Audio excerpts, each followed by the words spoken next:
an old man will see sitting down, a young man will not see standing on top of a tree. You know, so, and your mother and your father married earlier and they are living together. Someone who started cooking before you, they will have old cooking utensils, much more than you, who is just starting to be. It's not the right thing to do, but if you look at it properly, there are a lot of benefits why they should be involved. They shouldn't be the deciding factor, but they should have a say. Here is marriage of two families in Africa against what we have in Europe. Joining the counseling ministry, I think I've spoken on that. Organized seminars, yes. Conferences and talks by Men's Christian Fellowship, who is training the male child. The men should play their part in bringing up the male child when they are young. I agree, 100%. You know, but many a times in homes, especially in this part of the world, overseas where you do marriages, virtually on equal basis, where the man and the woman are co-partners in this business. The man works, the woman works, both of them contribute to the family upkeep. I go to my cousins in Miami, in America. The man is working all night. He comes back in the morning, the woman is working all day. She sleeps with the children at night. The man stays with the children in the afternoon. He goes to pick them from school, brings them back. So both of them complement. But over there, bills are paid jointly.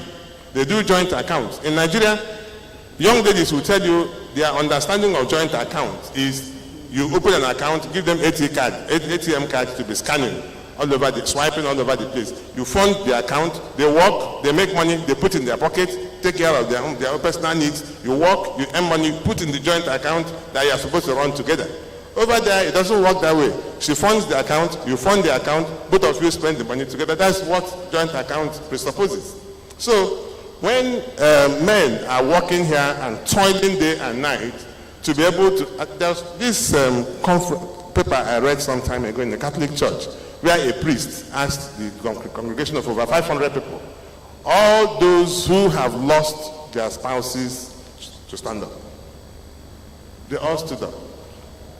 And he said, amongst the men and women who were standing up, the widows were just about 5% of the widowers were just about 5% of those who stood up. The remaining 95% were widows. So he asked, how come in this church, over 500 people, all of you here are widows, only few people are widowers? When a man goes through all these things in his lifetime, morning he is out. I mean, I was to travel. I traveled the whole of last weekend. Traveled to Abuja Thursday, came back to Lagos on Wednesday. Traveled again on Friday, yesterday morning to East. Came back. I told my wife, let's go for this funeral. No, I'm not going anywhere. You like to travel, go. If I don't go, this person is somebody that is close to us as a family friend. They will misunderstand it. But she can afford to take cover on the fact that she's looking after the children, she's running the home, both of us cannot live at the same time. What if something happens? You take it and you fly and you come. Someone will have to fill in the gap. Because if both of you want to fill in the gap equally, the family may suffer. And if we live in a place where society frowns at certain things, and that's why, because you're a man and you have to provide for your family, whether you like it or not, otherwise they'll call you a fulefu, a useless man, stupid man, idiot. You can't do anything. You die young. That's why we have more widows than widowers. Not that we like to die before the women, but circumstances sometimes make it impossible for a man to outlive his wife. So, while I agree that men should play their parts in bringing up children in the homes, I think it's a matter of understanding between the wife and the woman and the husband on who plays what part. I know that where a man is not as strong financially or not providing 100% of what's going on in the house, he plays his own part. He participates. He helps to raise children, But we all suffer it. Because I'm not around, I'm more of an absentee father. My wife compliments. She steps in. She does the work, and I'm very grateful and appreciative of that. But can she also go out the way I'm going out and run the home the way she's running it? The answer is no. Can I go and make money for the family and still run the family the way I should run it? The answer is no. So we need to strike a balance to move the family forward. Organizing seminars, I agree, Madam, that we will do something at, luckily our provost is here, so he's also here. We will try and put things together to invite the counseling ministry to come and talk, but when you come, don't just finish us, because we know where you are heading to. People spoke online.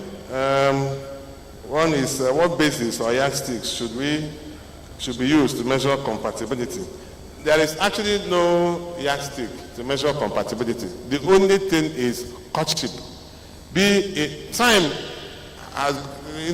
was when a man could wake up in the morning, see a woman. In fact, when I married my wife, there was no courtship. It was a family thing. So I had this morning, by this evening, we had brought coconut and stuff, and that's how she lives in my house. So it happens sometimes. It's dangerous. It's a very, very, very dangerous. It's not to be supported. It's not to be encouraged. But it happens. At the end of the day, when people court, the whole essence of courting is to courtship is to understand the other party and be able to understudy or really understand it. 2 months, 3 months, 1 year, you will know the fault lines, and you will see it and you will understand. But when you don't do this courtship, it becomes a big problem. Compatibility is important. There is no hard and fast rule about it. There is no yardstick known to me. But there are some books on marriage counseling, and there are marriage counselors around.